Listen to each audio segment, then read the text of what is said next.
Guideline দিলেন শুধুমাত্র একটা দলের সাথে আলোচনা করে সেটা থেকে এইভাবে তার প্রকাশ্যে ঘোষণা দেওয়া, যদিও তিনি ডেফিনেটলি বলেন নাই যে রমজানের আগেই হবে, উনি বলেছেন যদি এই জিনিস ফুলফিল করা যায় তাইলে সেটা আগেও চিন্তা করা যেতে পারে, কিন্তু সেটা ভালো হতো। আমাদের বক্তব্য হচ্ছে ভালো হতো দেশে এসে তিনি তাকে বলতেন যে আমি সম্মানের সাথে আপনার কথা শুনলাম, আমি মনে করি আপনার কথাগুলো লজিক্যাল, আমি দেশে গিয়ে আবার দলগুলোর সাথে একটু আলাপ করবো, করে এটাকে কিভাবে শেপ দেওয়া যায় আমি চিন্তা করবো, আপনি আমার উপর আস্থা রাখতে পারেন। That was good. কিন্তু এটা না করে সেখানে এটা ঘোষণা দেওয়াটাকে আমরা সঠিক মনে করি নাই। আমরা মনে করি যে ক্ষমতার ভারসাম্য একদিকে হেলে গিয়েছে এবং জাতি একটা রং মেসেজ পেয়েছে।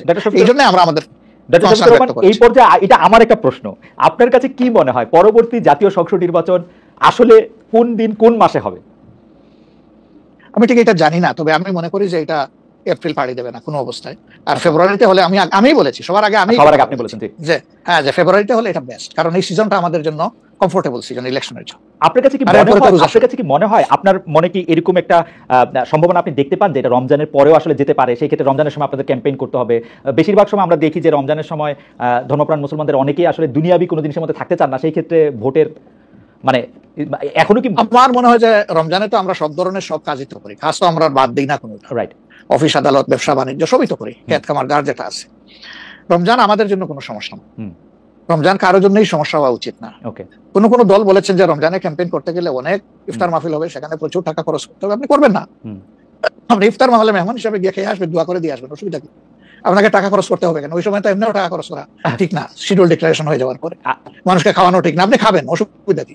দাওয়াত দিলে যাবেন, খাবেন, কথা বলবেন, মিশবেন, হাত মিলাবেন, এটাও আপনার নির্বাচনী কাজকে আগাবে, কোনো সমস্যা তো নাই। আপনি কোনটা প্রেফার করবেন, মানে ইলেকশনের ডেট ফেব্রুয়ারি আর এপ্রিল? আমরা তো প্রেফার করে বলেছি বেস্ট হইলো ফেব্রুয়ারি, কিন্তু এপ্রিলে হইলে কোনো অসুবিধা নাই। আমরা মনে করি এপ্রিলে হইলে অসুবিধা নাই, তবে এটা ক্রস করা উচিত নয়। এপ্রিল ক্রস করা উচিত না, কোনো অবস্থায় উচিত হবে না। আপনি কি মনে করেন এখন যদি নির্বাচন কমিশন বলে যে তারা ডিসেম্বরে নির্বাচন দিতে চান, তাইলে কি আপনারা আপত্তি জানাবেন না আপনাদের এটা? হ্যাঁ, না, আমরা ওই যে দুই তিনটা জিনিস বলেছি, যে বেসিক রিফর্ম, তারপরে হচ্ছে আপনার দৃশ্যমান বিচার, প্রবাসীদের ভোট ইনকর্পোরেট করা, এই তিনটা জিনিস যদি আমরা মিনিমাম পাই তাহলে ডিসেম্বর কেন, সামনের মাসে হইলে আমাদের কোনো আপত্তি নেই। ডিসেম্বর আমাদের দর্শক, আমরা দেখেন মূল থেকে কখনো বলি নাই যে এই মাসে হতেই হবে, এই শব্দ কিন্তু কখনো আমরা উচ্চারণ করিনি। আমরা এই ব্যাপারে ফ্লেক্সিবল, আমরা প্রধান উপদেষ্টার কমিটমেন্টের উপরে রেসপেক্ট শো করতে চাই। উনি বলেছিলেন ডিসেম্বর এই বছর অথবা আগামী বছরের জুনের মাঝখানে যে কোনো সময় তিনি নির্বাচন দিবেন। তা আমরা দেখতে চাই যে তিনি তার কথার উপরে আছেন। তবে এটাও ঠিক যে মে জুন এগুলা কিন্তু ইলেকশনের জন্য কোনো ফেভারেবল টাইম না। ইভেন এপ্রিলটাও একটু কষ্ট হবে, এই ব্যাপারে বলার অপেক্ষা রাখে না। ফেব্রুয়ারির চাইতে এপ্রিলে কিন্তু একটু কষ্ট বেশি হবে। আপনাকে যেহেতু মানে একটু তাড়াতাড়ি, সেজন্য আমাদের শেষ প্রসঙ্গ সেটা হচ্ছে বিএনপির সাথে জামায়াতে ইসলামের সম্পর্ক। আমরা দেখেছি যে আপনি এবং আপনাদের দলের নায়েবে আমির, তারা দুজনেই বিএনপি চেয়ারপারসন এবং ভারপ্রাপ্ত চেয়ারপারসন যারা লন্ডনে ছিলেন তাদের সাথে দেখা করেছেন। দেখা করার পরে আমরা রাজনীতিতে একটা ইতিবাচক সুবাতাস দেখেছিলাম। আপনি এসে ফেব্রুয়ারিতে ইলেকশনের কথা বলেছিলেন। এখন আবার ব্যাপারটা আসলে কোন জায়গায়, মানে জামায়াতে ইসলামী বিএনপি কি পরস্পর মুখোমুখি অবস্থা আছে? তাদের মধ্যে কি আবার একটা সদ্ভাব, মানে আসলে অবস্থাটা কি এখন? না, আসলে সমস্যাটা আমাদের না, সমস্যা আপনাদের। আচ্ছা, মিডিয়ায় যারা আছেন তাদের। আচ্ছা, আমরা তো মুখোমুখি না, আমরা তো পাশাপাশি আছি। তো ওকে, আমরা এই যে ঐকমত্য কমিশন বলেন বা অন্যান্য মিটিং গুলা বলেন বা আমাদের নিজেদের মধ্যে কথাবার্তা বলেন, আমরা তো কোনটা বন্ধ রাখি নাই, আমরা সবটাই আছি। কিন্তু কতিপয় মিডিয়া, সবাই না, এই কুচায় কুচাইয়া টেনে টেনে সুতা বাইর করে কোথায় একটু বিএনপির মুখোমুখি জামাত হবে, জামাতের মুখোমুখি বিএনপি হবে, এটার মধ্যে জাতির কি কল্যাণ আছে আমরা বুঝতে পারি না। আমাদের তো ওরকম কোনো রেশারেশির সম্পর্ক নাই। আমি হচ্ছে যে দুটা, খালি আপনি মিডিয়ার কথা বলছেন, ভালো করছেন। এখন আমরা তো আসলে মানে মিডিয়া থেকে অনেক সময় তথ্য নেই।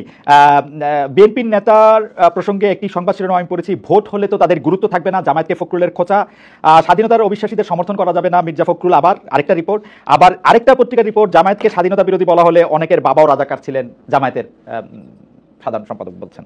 তো আপনি আসলে শুধু মিডিয়াকে না বলে আমরা তো এটা নেতাদের মধ্যে আপনারা তো একটা দেখি না, মানে আপনারা আমি মনেই করতে পারতেছি না, আমি প্রাণ করে মনে করতে চেষ্টা করতেছিলাম, কিন্তু নেতা কর্মীদের মধ্যে তো ব্যাপারটা আসলে আমরা দেখি না। না, আছে, এটা আমি অস্বীকার করবো না। জি, এটা যে কিছু নাই আমি সেটা বলছি না। তবে একটা কথা দেখেন যে আসলে গর্ব অহংকার বড় খারাপ জিনিস। অহংকার আল্লাহ তাআলার চাদর, এটা নিয়ে কেউ টানাটানি করুক, এটা মহান আল্লাহ পছন্দ করেন না। তো গর্ব অহংকার করতে করতেই একদল কোথায় গেছে চিন্তা করেন। তারা তো সবসময় মানুষকে কুচিয়ে কুচিয়ে কথা বলতেন, কোথায় তোমাদের ঈদের পরের আন্দোলন, কোথায় গিয়ে আশ্রয় নিবা, এই ধরনের অনেক কথাবার্তা ছিল না? অবশ্যই ছিল। তা এটা যদি আমিও বলি, এটা গ্রহণযোগ্য হওয়া উচিত নয়, এবং এটা অন্য কেউ যদি বলে সেটাও গ্রহণযোগ্য হওয়া উচিত নয়। কাউকে নিয়ে উপহাস করতে নাই। আপনাকে নিশ্চিত থাকতে হবে আপনি যাকে নিয়ে উপহাস করছেন, আল্লাহ একদিন তার কাছে আপনাকে নিয়ে দাঁড় করাবেন, এবং তখন আপনি লজ্জিত হবেন। আমাদের কারোই এমন কথা বলা উচিত না যে এই কথাটা বলে এরপরে আপনার মুখের দিকে তাকাই আমি হাসতে পারবো না, এমন কোনো কথা বলা উচিত। 10:42 বাজে, আমি কি একটা ছোট্ট প্রশ্ন আর করবো 2-1 মিনিটের মধ্যে এটা উত্তর দিতে পারবো? প্লিজ সেটা হচ্ছে ইলেকশনের আগে তো অনেক ধরনের কথাই আসে, কেউ কেউ একটা জরিপ করে, কেউ কেউ আপনারা কি নিজস্ব কোনো জরিপ করেছেন আপনাদের আসন বা আপনাদের পপুলার ভোট বা পপুলারিটির ব্যাপারে? কেউ কেউ বলছেন এবার আপনারা 91 এর বিএনপি যেমন আওয়ামী লীগকে কাঁদিয়ে ক্ষমতা পেয়ে গেছিল, এইবারও আপনাদের এরকম একটা হইতে পারে, এটা কি আপনার মনে হয় যে মানে? মহান আল্লাহ সবচেয়ে ভালো জানেন, তবে আমরা জরিপ করেছি এবং আরো করব। আমরা যখন জরিপ করি তখন নির্বাচনী কোনো আবহ সৃষ্টি হয় নাই, সেটা ছিল নভেম্বর ডিসেম্বরে। আমরা এখন নির্বাচনী আবহ কিছুটা এসেছে, সকল অ্যাক্টর এখন ময়দানে কম বেশি ভিজিবল হবেন।